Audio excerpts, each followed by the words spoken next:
Freya Golding, President of St Hats. A couple of years ago, one of the Flying Bats players broke one of our players' legs in a game, and it was in the lower division. So we're not talking about leads, so they were really tall, clumsy tackle. They got tackled from behind. Our player had their leg broken in two places. She's no longer playing football.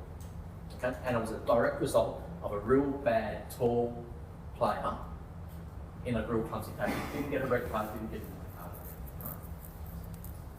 Accidents happen, I know, we spoke about that. But this could have been avoided because my 5'6" player, who didn't even weigh 60 kilos, against a 6'2" player who was maybe 90 kilos, in a real bad clumsy tackle broke the leg. Now, one of our players rushed over to our player to try and help us. She was screaming in so much pain. And at that time made a derogatory remark to the Bats player, which we apologised for. They got suspended and so forth. Fine. The Bats player, nothing happened to them. As a result, I've lost those two players to the game. Now, I've also lost my two women's team. We're in a very small club that I'm trying to build. We've been there since 2000, and I've lost two women's team as a direct result of them not wanting to play against Bats players. I'd like to get your comments about that, because as a small club, I've lost 24 players. Okay? And that's as a direct result, and they've all said to me, Frank, we do not want to play against the Bats players. Hi everyone, welcome back to the channel. So it appears that a male footballer, AFL footballer, Freya Golding, who is 6'2" and weighs almost 200 pounds, 90 kilos, was cleared to continue competing against women, to continue competing in women's football. Now people are calling for a separate category for transgender athletes, for transgender footballers.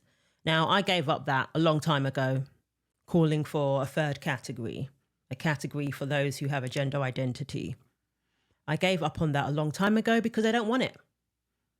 If it was something that was viable, it would have happened by now on a grand scale, and it hasn't. So the reality is people just need to compete according to their biological sex. Gender identity should not come into it when it comes to sports, because we do not compete against various identities. We compete with our bodies, and you are either male or female. But this huge transgender player, this male athlete, has been cleared to compete in the women's category. And of course, people are saying that this is a complete disregard for the safety of female footballers. Yes, women can get injured when they compete against other women. Nobody's disputing that before you come with those silly arguments. But obviously, the rate of injury increases when women compete against men. The severity of injury is likely to be greater when a female athlete competes against a male athlete. When we say that lightweight boxers should compete with lightweights, welterweights should compete with welterweights, nobody says, oh, well, are you saying there's no injuries in welterweight boxing, in lightweight boxing? Everybody says, of course, because a heavyweight boxer can absolutely destroy a welterweight or a lightweight boxer, regardless of ability, just on account of size. That's why we have categories in sports. But apparently that doesn't matter, because we don't want to offend. We don't want to offend the male athletes who claim to identify as women. So we're willing to just allow women to be injured and to be excluded from sports permanently. That is what is happening in Australia as we speak. A complete disregard for the safety of women. Transgender advocates argue that this seemingly simple solution comes with major problems, from potentially outing players to creating leagues that may not have enough athletes to survive.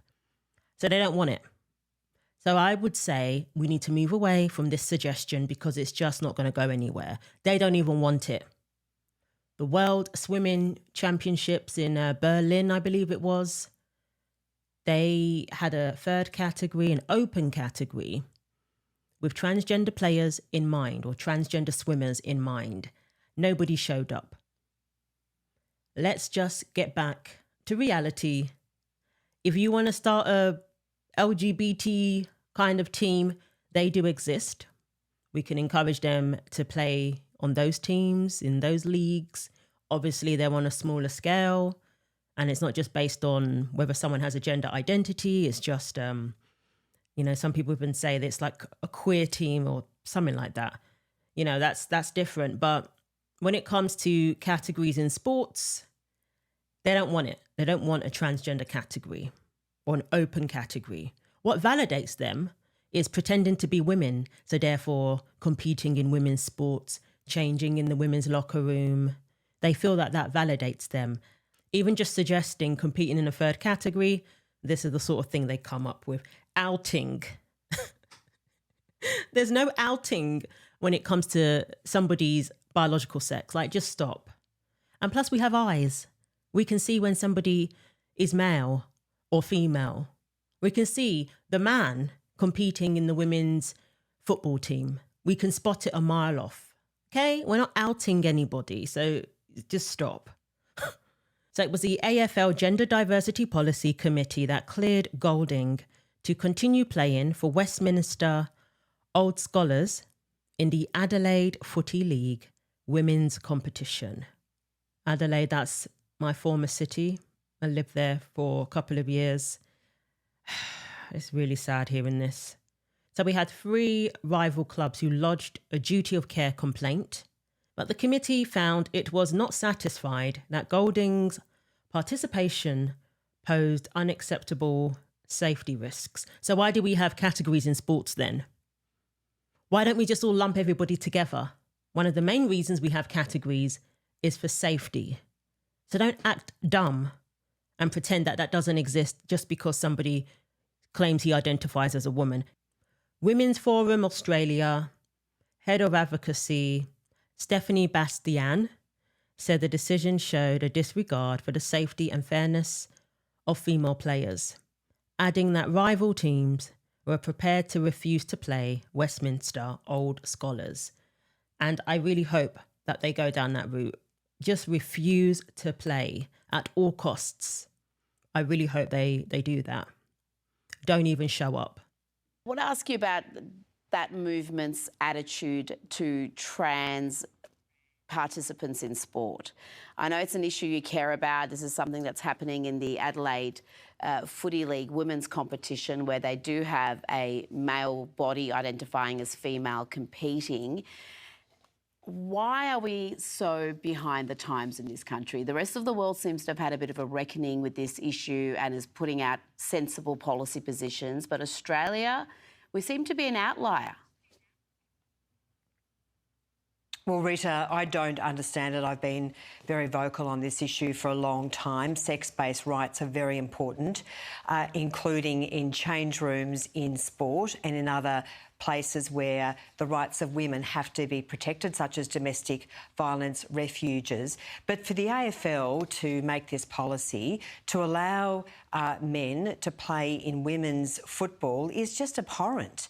It is unsafe, as well as being unfair, and good on those local footy leagues for standing up to the AFL and saying that's just not acceptable. So the AFL needs to get with the times. This is just complete rubbish. It's embarrassing. It's also happening in other sports like soccer in New South Wales, where Kiralee Smith is going through hell over what she has said in relation to calling out a number of men who identify as women who are playing in a women's soccer team. It is just completely unacceptable, and that is why we have committed to change the Sex Discrimination Act. And it's another reflection on Labor women who have fundamentally failed to stand up for women in this country, the rights of women and girls, and it's completely nonsensical and untenable. So what do you say then to the AFL, who just recently has approved a transgender player to compete in the community level of the competition? And it is worth noting that when it comes to AFLW and their state league, they base it on testosterone levels and that sort of thing. But when it's the community level, it is purely off gender identity. You can just walk in and say, I now identify as a female, and you are entitled to go and play. What do you say to the league off the back of their decision? I think that what they have decided to do is an absolute disgrace. For years, we have had parents and female athletes reaching out to us, telling us about their concerns, many of them being too scared to go on the record or to speak up publicly. Now we finally have female athletes who are brave enough to speak out, and they're being ignored. And I just think it's shameful and it's heartbreaking. And I mean, just yesterday, we had a mother of a woman in New South Wales who plays AFL reach out to us saying that her daughter was currently in hospital getting x-rays and CT scans because she had been tackled by a 6'1" male identifying as a woman in that league. This week, we also had another woman reach out to us from South Australia saying that her daughter would no longer be playing there because they'd heard of another woman who had had a limb broken by a transgender player. What's the AFL waiting for? For women to die? I don't come with the nonsense that this is fear-mongering. These are real-life experiences. Statistically, it is something that is possible and has happened. This is not something that people are making up and it's coming from nowhere. This is not scenarios. This is real life. And they're saying that at the minor levels, they don't care. It doesn't even matter whether these males are on hormones or anything like that. They're still in male bodies. That doesn't negate their advantages and the safety risks. So it's nonsense anyway. But to say, well, you know, at the lower levels or the minor levels, we're just going to allow any man to walk off the street and say, I want to play on this team, I identify as a woman, is just beyond reckless. And I question if these people who make these policies, if they just simply hate women and have a complete disregard for women's sports. They think women's sports exist to appease men who want to pretend to be women. They think women's sports is up for experimentation, regardless of who gets hurt. And yes, it is going to take for a woman's death or a woman becoming paralyzed or something like that for them to begin to take it seriously. It's absolutely shocking. That is not hyperbole. That is a real possibility. One wrong tackle from some clumsy idiot who thinks he's a woman can end up causing serious damage to a female athlete. We've seen this in soccer as well. But with AFL, there's tackling going on. I don't know, I'm not an expert on AFL type football, but I do believe that they tackle one another, knocking each other to the ground. How is this even something that is up for debate? And Curally, she is an example of a woman being punished for saying that men should not compete in women's soccer, women's sports in general, that it's a safety risk. Even just acknowledging that these are men, she's being punished for that. $90,000 she has to pay because she dared to say that there were men competing in women's soccer. And that was called vilification. Acknowledging somebody's biological sex is called vilification in Australia. This is absolute insanity. I don't care if it's AFL or soccer or boxing. This should not be allowed. Pretty happy with the way this whole South Australian Adelaide AFL controversy is going down.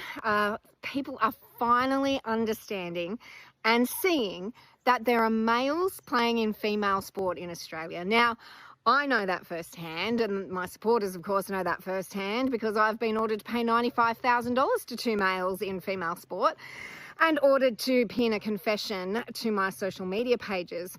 But what I'm loving about this controversy is that it's brought the conversation into the national psyche.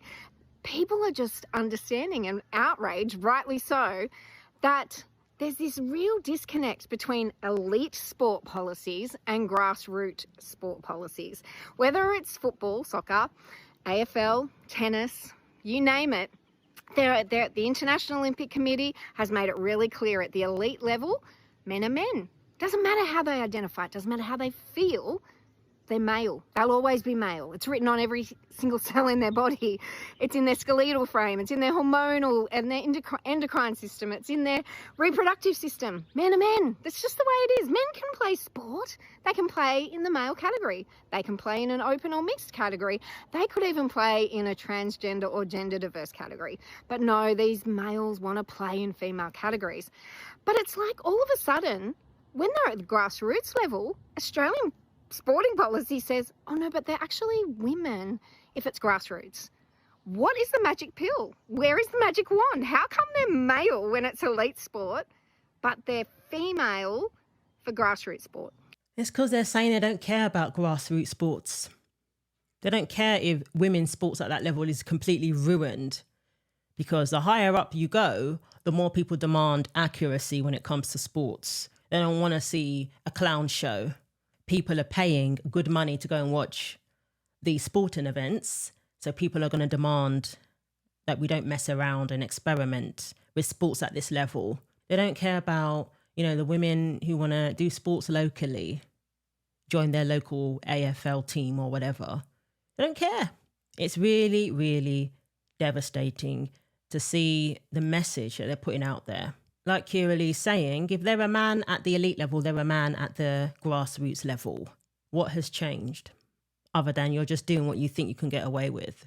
Why is it women who are being told they have to be inclusive and tolerant and accepting of these men who are denying reality, who are imposing their fantasy onto everyone else? Why is it the women's category that has to compromise? Why can't the men's category compromise? Why can't they be forced to accept the men in dresses?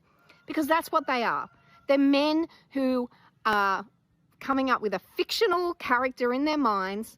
Doesn't matter how they feel. They don't know what it feels like to be a woman. They're men. They're male. They'll always be male. Nothing can change that fact. So I'm really sorry to the girls in the AFL in Adelaide. I'm really sorry to the New South Wales girls who are playing soccer, who have been silenced, who have been told that they must accept these men in their sporting categories.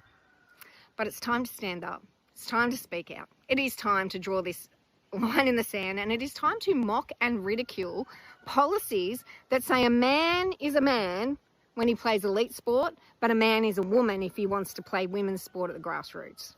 It is lunacy. And then we do have other sporting bodies, international sporting bodies, who have made it very clear now that a man is a man, so therefore cannot play in the women's category. They've introduced sex testing and all of that. So the Australian, national sporting bodies, they can't get away with it anymore.